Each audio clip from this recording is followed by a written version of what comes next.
بالله من الشيطان الرجيم. بسم الله الرحمن الرحيم. فأما من تاب وآمن وعمل صالحا فعسى أن يكون من المفلحين. الحمد لله الذي من علينا بجزيل النعم، والصلاة والسلام على سيد العرب والعجم وعلى آله وأصحابه مصابيح الظلم. أما بعد فأعوذ بالله من الشيطان الرجيم. بسم الله الرحمن الرحيم. فأما من تاب وآمن وعمل صالحا فعسى أن يكون من المفلحين.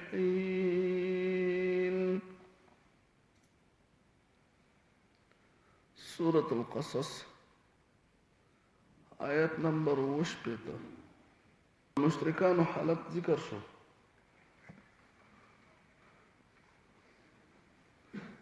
او د هغوی د قیامت د ورځې حال هم ذکر شو چې بیا به ارمان کوي د یوې خبرې جواب به ورسره نه وي. دوی چې د الله سره څوک شریک جوړ کړي دي هغو به ورله څه فایده نه رسوي، نه به ورله څه جواب ورکوي. هغوی به د دونه د براعت اعلان وکړي او دوی به په دغه ورځ باندې عذاب ته پیش کړی شي. کوم کسان د عذاب نه بچ دي د هغو ذکر کیږي په دې یو آیت کې چې د قیامت په ورځ باندې کوم کسان بچ کیدونکي دي.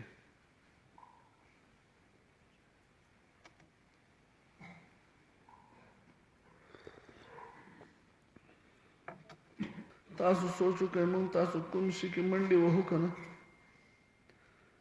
کوم څیزونه مونږ په دنیا کې ستړي کړو، په دې کې یو څیز مونږ د قیامت د ورځې د عذاب نه بچ کولی شي که نه شي بچ کولی. په دې آیت باندې مونږ سوچ وکړو چې دغه دومره سخته ورځ ده، په هغې کې به د عذاب نه څوک بچ کېږي.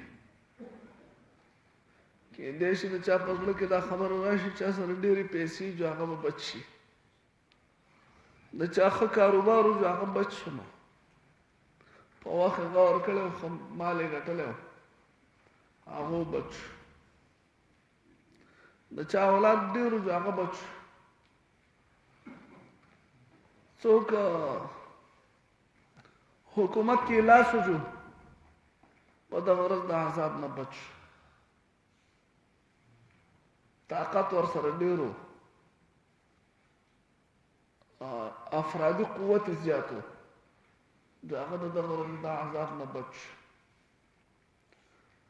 ځمکې جایدادونه یې ډېر و، پلار نیکه والا په وخت شی ګټلی و، چې لوی جایدادونه پاتې شو، د قیامت د ورځې د عذاب نه بچ شو.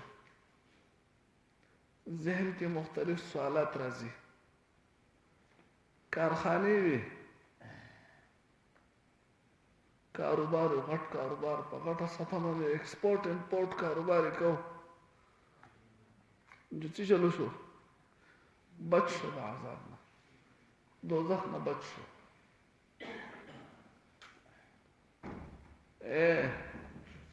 16, 17, 18, 19 ګریډ افسرانو ټول تعلیم یې کړی و که نه، په وخت یې کار کړی و، چې څه چلو شو؟ بچ شو د عذاب نه.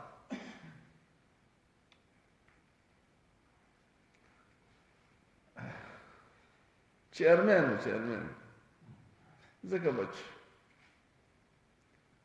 ناظم صاحب څه چلو شو؟ شکر دی چې بچ شو. ناظم صاحب وټې ګټلی، ایم پی اے صاحب، ایم این اے صاحب، وزیر اعلی و، گورنر و ځکه بچ شو. غټ ټیکدار غټه سطح باندې به ډېر غټ ټیکې راستي بچ شو. په دې آیت کې تاسو ګورئ د څه شي ذکر دی.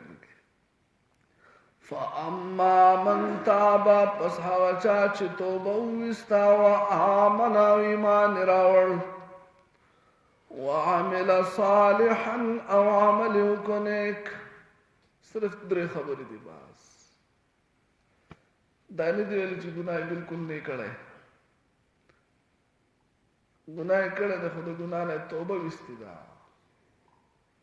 تاسو ټول ووایئ سبحان الله. داسې څوک نشته چې هغه نا امیده پاتې شي. اوس په سخت خفه یم، ګناه دی شی دی، د دې ګروپ نه ووتم. نشته څوک داسې. سختو نه سخت ګناه یې کړی، سخت ترین ګناه یې کړی. وحشي دی، وحشي پیژنئ که نه؟ وحشي دی. د نبي کریم صلی الله علیه وسلم تره سید الشهداء، د شهیدانو سردار، چې هغه ته به اسد الله وي. اسد الله منظره داسې بهادر، داسې. او بیا د نبي کریم صلی الله علیه وسلم خپل تره، بیا په هغه ترونو کې چې صرف دقه یو تره مسلمان شي هغه وخت کې، بل مسلمان تره نه. او د نبی کریم صلی الله علیه وسلم په داسې حالت کې تره چې د نبی کریم صلی الله علیه وسلم پلار نشته، نیکه نشته، ورور نشته، بل څوک نشته، نو دا تره د پلار په شان تره وکړه. هر څه دی. او په جنگ کې د پلاس ورغی د وحشي، او شهید کړ. او په داسې بې دردۍ سره شهید کړ، په داسې بې دردۍ سره. پټ ورته ناست و، دومره چا پلار مجال نه چې په دوی ګزار کړی وی، ته را لاندې کړی وی، خو دی ورته پټ په تاک کې ناست و. دا هغه ځنې پې غشي ګزار وکړو، زخمي کړه، بیا شهید کړه، بیا داسې شهید کړه چې غوږونه یې ترې غوڅ کړه، پوزه یې ترې غوڅه کړه، شونډې یې ترې غوڅې کړې. دا دی وحشي. چا دا کار وکړو؟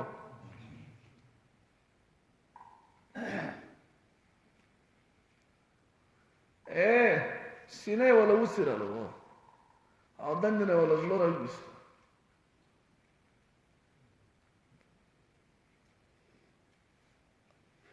هغه وحشي فتح مکې نه وروسته نبی کریم صلی الله علیه وسلم مخې ته راځي او په پرده کې راځي، پرده کې. او که چېرته وحشي مسلمان شي نو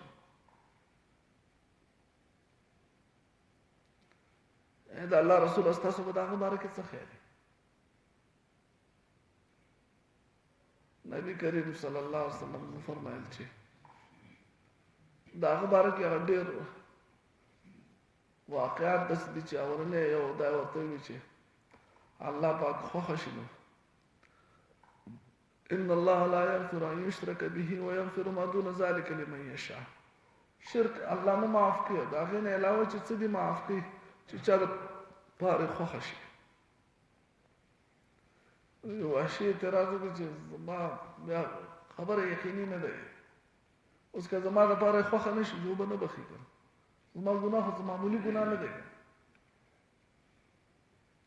نبی کریم صلی الله علیه وسلم د هغه په شهادت باندې چې څومره وژړل دومره په زندګۍ کې چېرته نه دي ژړلي.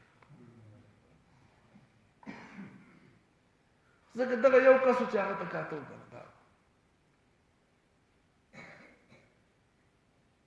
لکه د نبی کریم صلی الله علیه وسلم د خولې مبارکې نه د بدن مبارک نه په اواز سره جړه، په اواز سره جړه چې راغله هغه د خپل تره په شهادت باندې شي. قاتل لاغلی مخې ته ناست دی چې معاف بشم که معاف بنشم. نبی کریم صلی الله علیه وسلم ورته فرمایل چې ولې بنشي؟ ان الاسلام يهدم ما كان قبله. الله پاک هر څه معاف کوي چې سړی توبه وباسي، او اسلام خو چې اسلام دراوړ چې څه مخکې کړي ټول معاف شو. دا خو د توبې جړ دی، توبه دې وستاشي. او دا هغه باره کې دا آیت نازل شو چې قل یا عبادي الذین اسرفوا علی انفسهم لا تقنطوا من رحمت الله. اے هغه خلکو چې تاسو په ځان باندې زیاته کړل، ظلم کړل، ګناهونه کړل، دنیا ډکه کړل د ګناهونو، سخترین ګناهونه کړل، زیات ګناهونه کړل، غټ غټ ګناهونه کړل دي. لا تقنطوا من رحمت الله. دا الله د رحمت نه چاته نه امید نشي چې ما خو ګناهونه کړل، زما خو د سره زین شي، زه خو د ذخی. ان الله يغفر الذنوب جميعا. الله ټول ګناهونه معاف کوي. انه هو الغفور الرحیم. دا الله پاک بخون کې دی، مهربان دی، رحم والا دی. چرته مخې ته خو شک نه.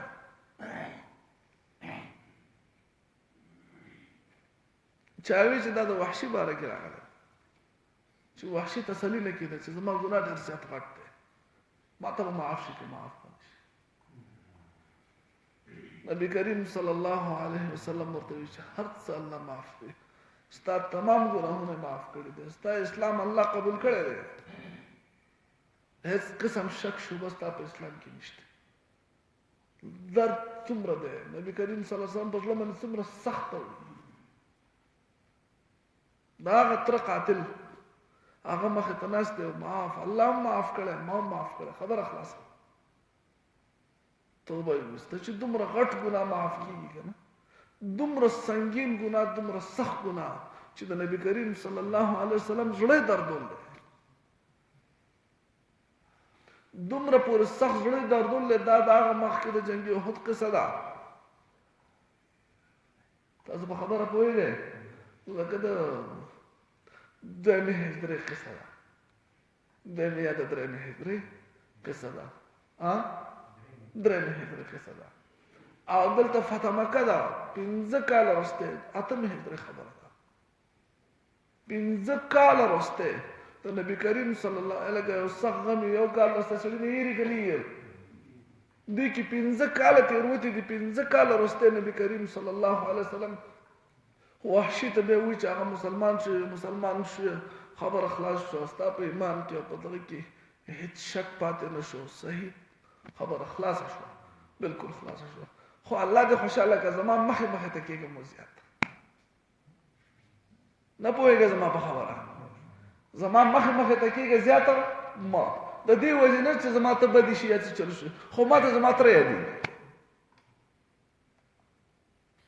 دومره سخت ګناه، دومره سخت ګناه هغه هم الله معاف کوي. نو دې کې اولنی شرط دا دی چې ګوره نا امیده نه شئ. هېڅوک داسې نشته په دې مجلس کې یا په دې دنیا کې چې هغه په دې ګروپ کې شاملېدی نه شي، کوم چې الله د جهنم نه خلاصوي، ټول پکې شاملېدی شي. اولنی شرط دا دی چې توبه وباسي. ما چې څه کړي الله پاک بد مې کړي دي. توبه شرایط موږ ته معلوم دي، شل پرې ویلی شي دي. کوم څیز چې ستا په ذمه قرض پاتې شو، که د الله حق دی که د بنده حق دی، هغه به ورکوي. راتلونکي دپاره به د نه کولو عزم یې ستا، په شته وخت پیمانه یې. اوس یو سړی دی هغه 20 کاله زکات نه دی ورکړی که نه، ګناه یې کړلی که نه دی کړی، غټ ګناه یې کړی دی، لوی ګناه یې کړی دی، سخترین ګناه یې کړی دی، فرض یې پرېښی دی، د توبه ویستا، الله توبه قبول کړه، ګناه معاف شو.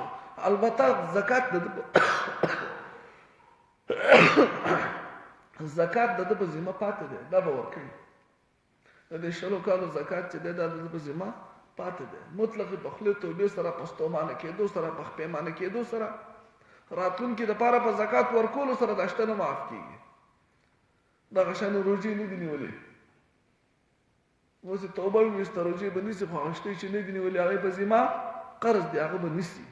مونځ یې نه دی کړی، مونځ به کوي، کوم منځونه چې نه دي کړي راتلونکي دپاره توبه ده شته ګناه به ورته الله معاف کړي د مونځ د پرېښودو هغه ګناه به ورته الله په توبې معاف کړي لکه مونځ چې په وخت نه دی کړی غټ ګناه یې کړی که نه دی کړی دغه ګناه به ورته معاف شي البته مونځ یې قرض په ذمه پاتې دی هغه به ادا کوي دا خبره پوهېږئ که نه که زما په ذهن ستاسو په ذهن کې زما دا خبره نه راځي ګناه خبره جدا شو او په ذمه قرض جدا شو که نه پوهېږئ که نه پوهېږئ لکه مثال په طور د سړي روپۍ دي په تا باندې تا ورته یوه هفته خولېده چې د جمعې په ورځ به راکړم پوهېږئ که نه اوس د جمعې په ورځ ته هغه له روپۍ ورنه کړې 2 جمعې پکې تېروتې هغه سړی به تا نه خفه شي که خفه به نه شي خفه به شي اوس 2مه جمعه باندې ته دا روپۍ ورکوې یا په 3مه جمعه باندې ورکوې هغه به ډېر خفه شي که میاشت وروستی ورکوې 2 میاشتې وروستی ورکوې یقینا په زړه کې به څومره درد راغلی څومره خفګان به یې د تا نه خبرې به د سره نه کوي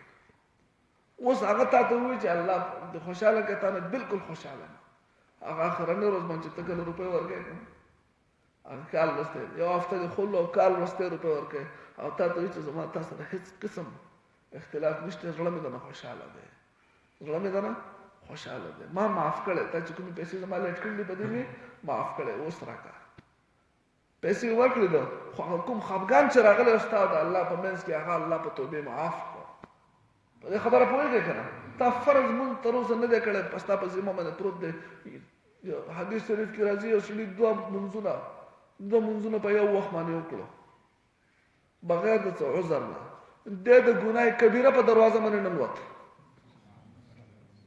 ویې کړئ مونځ یې وکړو په ذمه قرض مونځ شته که نشته نشته که نه مونځ یې کړی دی خو څه چل وکړو ګناه کبیره وکړو الله به ورته د دې تپوس کوي مطلب دا شو چې په توبې سره الله پاک دغه ګناه ستا معاف کړو البته ستا په ذمه چې کوم قرض دی هغه به چل کوي ادا کوي نو اولنی شرط دا دی چې د کامیابو کسانو فاما من تاب پس هغه کسان چې توبه یې ویستا دویم وآمن او ایمان راوړ ایمان مضبوط کو عقیده په الله کې ایمان کې څه شک شبه ونه چلو کو تازه کو او کنه راوړ خو یې راوړ توبه یې ویستا د شرک نه مسلمان او امن او مسلمان شو او که مسلمانو د ګناه نه توبه ویستا ایمان تازه کړ او پاپلا وعمل صالحا او عمل وکنیک الله دې زموږ نصیب کړي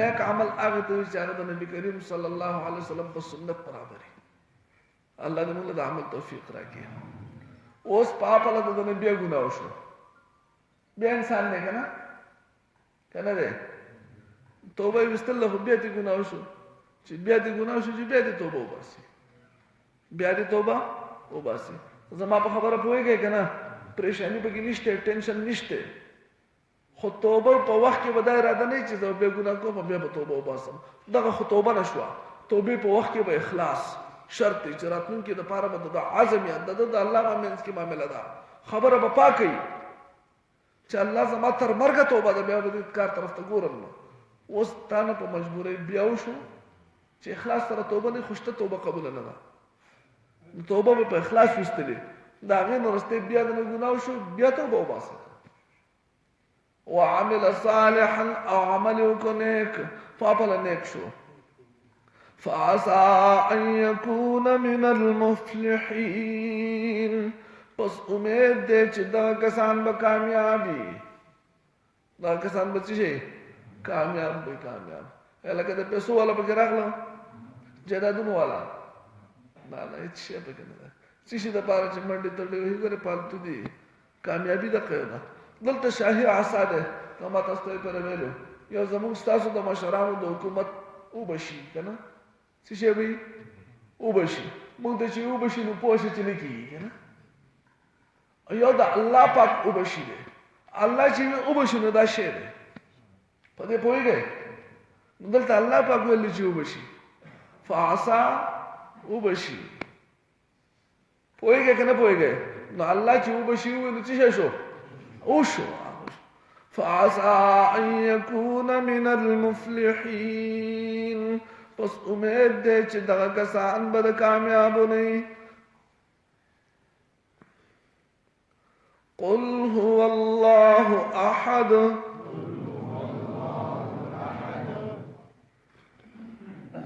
تو اے پیغمبرہ شان دادے اللہ پاک یو دے اللہ الصمد اللہ بحاجت دے اللہ بھی نیاز دے لم یلد نتی چوک پیدا دے ولم یولد او ند چانا پیدا دے ولم یکن لہو او نشت دے دد سرا کفوا برابر احد ہتوک قل هو اللہ احد تو اے پیغمبرہ شان دادے اللہ پاک یو دے اللہ الصمد اللہ بھی نیاز دے لم یلد نتی چوک پیدا دے ولم یولد او ند چانا پیدا دے ولم یکن لہو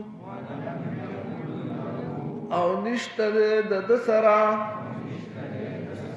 کفوا برابر احد ہتوک فاما من تابا پس ہر حوچا چتوبہ ویستا وآمنا او ایمان راور وعمل صالحا او عمل کنیک فعسى ان يكون پس امید دے چشی دے من المفلحین دے کامیابنا اللهم صل على محمد ربنا ظلمنا انفسنا وان لم تغفر لنا وترحمنا لنكونن من الخاسرين اللهم انا على ذكرك وشكرك وحسن عبادتك رب